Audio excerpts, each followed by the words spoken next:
Abraham was originally named Abram. He was born in Ur, an ancient city in Mesopotamia. God called Abraham to leave his homeland and go to a new land, Canaan. He is considered the father of many nations, including Israel. Abraham's wife was Sarah, originally named Sarai. God promised Abraham that his descendants would be as numerous as the stars. Despite being old, Abraham fathered Isaac, the child of promise, with Sarah. Abraham also fathered Ishmael with Hagar, Sarah's maidservant. God changed Abram's name to Abraham, meaning father of many. He was willing to sacrifice his son Isaac at God's command, demonstrating his faith. Abraham made a covenant with God, marked by the rite of circumcision. He built altars to God in the places where he traveled. Abraham negotiated with God to spare the cities of Sodom and Gomorrah if righteous people could be found. He was a wealthy man with many flocks, herds, and servants. Abraham lived to be 175 years old. He was buried in the cave of Machpelah in Hebron, which he purchased as a family burial site. Abraham is recognized as a patriarch in Judaism, Christianity, and Islam. God called Abraham his friend. Abraham's faith was counted as righteousness by God. He played a crucial role in establishing the foundation of the nation of Israel. Abraham's nephew was Lot, who traveled with him to Canaan. When a famine struck Canaan, Abraham went to Egypt for a time. Abraham and Lot eventually parted ways due to disputes between their herdsmen. God appeared to Abraham multiple times to reaffirm his promises. Abraham interceded for Sodom, pleading with God to spare it for the sake of the righteous. After Sarah's death, Abraham married Keturah and had 6 more children. Abraham's faith is celebrated in the New Testament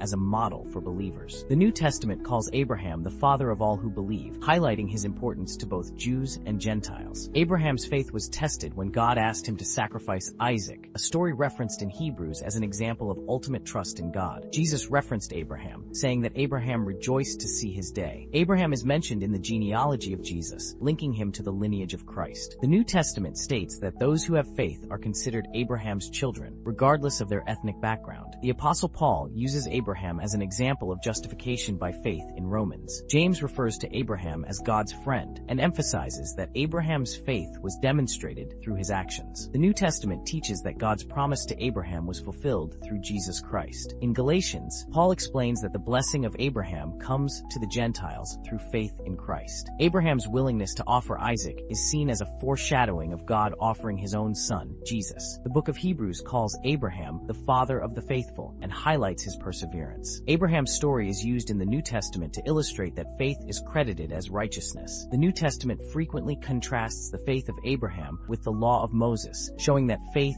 precedes the law. Abraham is one of the few Old Testament figures mentioned by name in the New Testament's Hall of Faith in Hebrews 11. The New Testament teaches that believers in Christ are heirs of the promises made to Abraham. Abraham is a key figure in understanding the concept of covenant in the Bible, which is further developed in the New Testament. Jesus refers to Abraham's bosom as a place of comfort in the afterlife in the parable of the rich man and Lazarus. The New Testament explains that Abraham's faith was not based on the law, which came later, but on trusting God's promise. The New Testament emphasizes that Abraham's faith was in God's power to fulfill his promises, despite human limitations. Abraham's interaction with Melchizedek is referenced in the book of Hebrews to explain the priesthood of Christ.